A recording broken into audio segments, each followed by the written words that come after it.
대장동 업자 남욱 변호사가 대장동 수익을 얻을 즈음 법인을 세워 땅을 사들였다는 소식 전해드렸죠. 이 당시 300억 원을 주고 사들였는데 저희 취재 결과 당시 본인 현금은 70억 원만 들어간 것으로 파악됐습니다.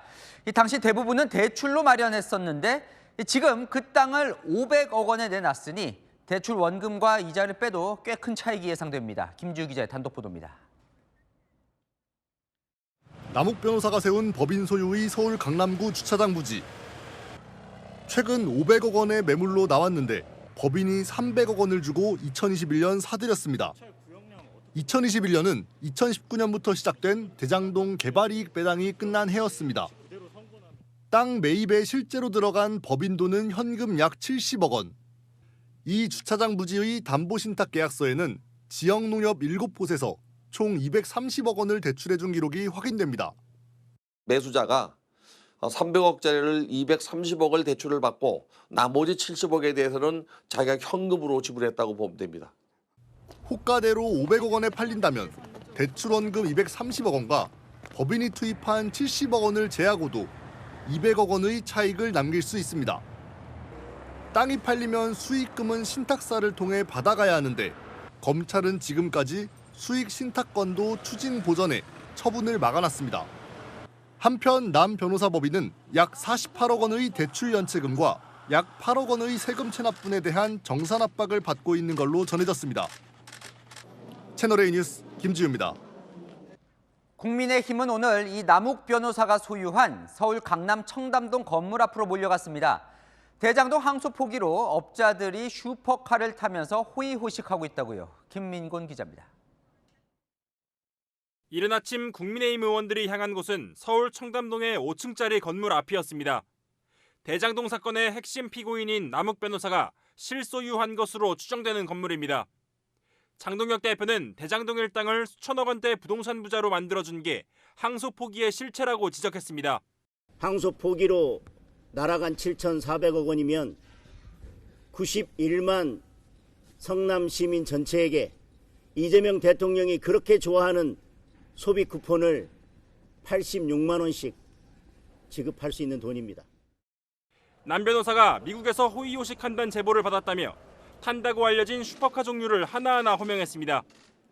슈퍼카를 돌려타면서 돈이 많다라는 사실을 공공연히 자랑하듯 뽐내고는 했습니다. 환수돼야 했던 7천억 원의 돈이 이 도둑놈들의 호의호식하는 이런 생활에 모두 탕진된 지금 위험에 놓여 있습니다.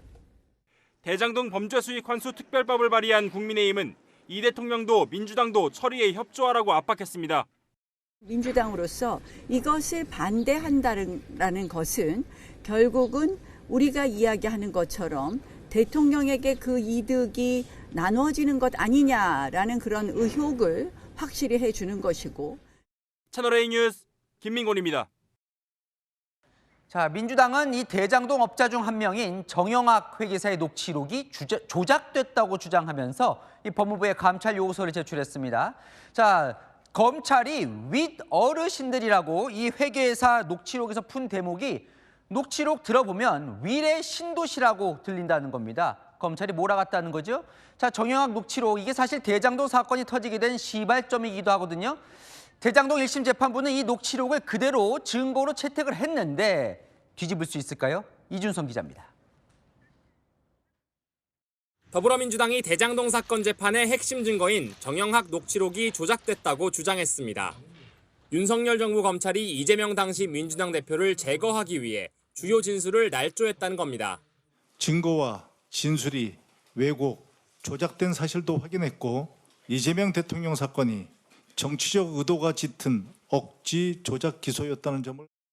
민주당은 처음 검찰에 제출된 정영학 녹취록 원본과 검찰이 자체적으로 만든 녹취록의 주요 핵심 단어가 다르다는 점을 근거로 들고 있습니다. 대장동 사건 몸통으로 이 대통령과 최측근인 정진상 전 실장을 엮기 위해 재창희형을 실장님으로 윌의 신도시를 윗 어르신들로 바꾸었다는 겁니다. 재창희형 얘기를 꺼냈더라고요.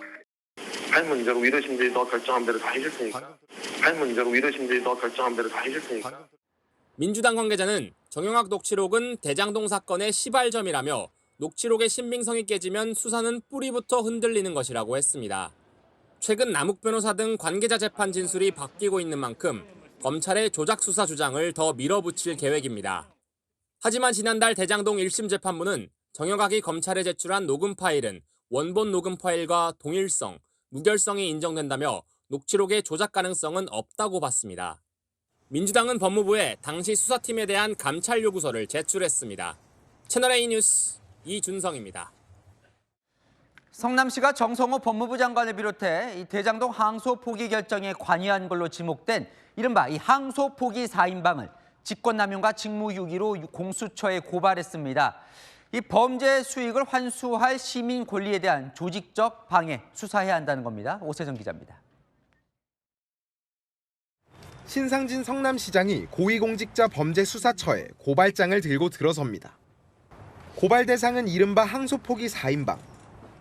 정성호 법무부 장관과 이진수 법무부 차관, 노만석 전 검찰총장 직무대행에게는 직권남용, 정진우 전 서울중앙지검장은 직무유기 혐의가 있다는 겁니다. 신 시장은 정 장관의 거듭된 신중한 판단 주문은 사실상 항소 포기 압박이라고 주장했습니다. 수사검사 공판검사 팀에서는 항소 의견이었는데 정성호 장관이 신중히 판단하라는 그것은 하지 말라는 뜻으로 삼척동자도 다 아는 그러한 뜻입니다. 성남시는 검찰의 항소 포기는 성남 시민이 공적 재산을 돌려받을 권리를 조직적으로 방해한 행위라고 비판했습니다. 시는 시민들의 정신적 피해에 대한 배상도 청구한다는 계획. 어제는 대장동 민간업자 재산 추징 보전 해제에 강력 반대한다는 의견서도 검찰에 냈습니다. 채널A 뉴스 오세정입니다.